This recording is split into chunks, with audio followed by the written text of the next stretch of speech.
Rajkot મનપા commissioner દ્વારા standing કમિટીને અંદાજપત્ર સોંપવામાં આવ્યું.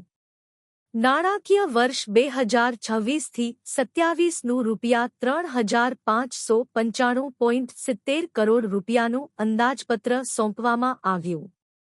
ગત વર્ષની સરખામણીએ 477.42 કરોડનો વધારો અંદાજપત્રમાં સૂચવવામાં આવ્યો. વોટર ચાર્જના દરમાં 900 રૂપિયાનો વધારો સૂચવવામાં આવ્યો. વાર્ષિક વોટર ચાર્જ 1,500ના બદલે 2,400 સૂચવવામાં આવ્યો.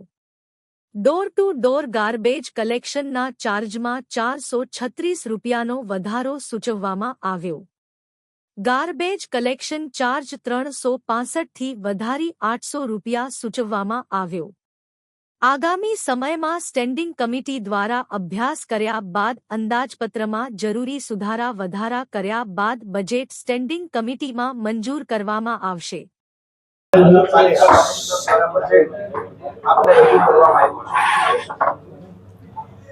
આજરોજ રાજકોટ મ્યુનિસિપલ કોર્પોરેશનના માનનીય કમિશનર શ્રી તુષાર સુમેરાજી દ્વારા રાજકોટ શહેરના માનનીય મેયર શ્રીમતી નયનાબેન પેઢડિયા, અમારા ભારતીય જનતા પાર્ટીના અધ્યક્ષ doctor Madhavbhai Dave, deputy mayor માનનીય શ્રી નરેન્દ્રસિંહ જાડેજા, નેતા શ્રી લીલુબેન જાદવ, દંડક શ્રી મનીષભાઈ રાડિયા, સ્ટેન્ડિંગ કમિટીના સર્વે સભ્યશ્રીઓના હસ્તે આજે માનનીય કમિશનર શ્રી દ્વારા સ્ટેન્ડિંગ કમિટીમાં રાજકોટ મહાનગરપાલિકાનું અંદાજપત્ર વર્ષ 2026-27નું બજેટ અમને સુપ્રત કરવામાં આવ્યું છે.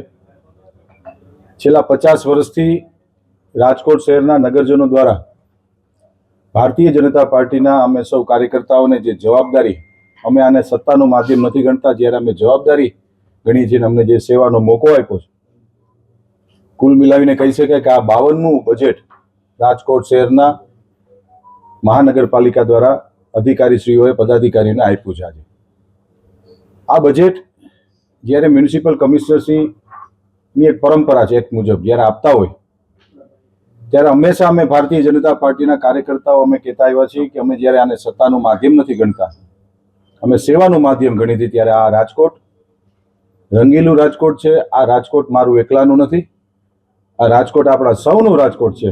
અને ભારતીય જનતા પાર્ટીની માનનીય અધ્યક્ષ ડૉક્ટર માધવભાઈ દવેની અધ્યક્ષતાની અંદર આ બજેટ આજે કમિશનરશ્રી જ્યારે આપ્યું છે, ત્યારે આપ સૌના માધ્યમથી રાજકોટ શહેરના શહેરીજનોને હું ખાતરી આપું છું કે આપને અનુકૂળ પડે એવું સરસ બજેટ સ્ટેન્ડિંગ કમિટી આવનારા 7 દિવસમાં ગહન ચર્ચા વિચારણાના અંતે આવતા વીકની અંદર રાજકોટ શહેરનું વર્ષ 2026-27નું અંદાજપત્ર અમે લોકો રજૂ કરશું. આપણા સૌના રાજકોટ માટેનું આ સારું બજેટ આવનારા વીકની અંદર અમે સૌ રજૂ કરવા જઈ રહ્યા છીએ. ધન્યવાદ મિત્રો.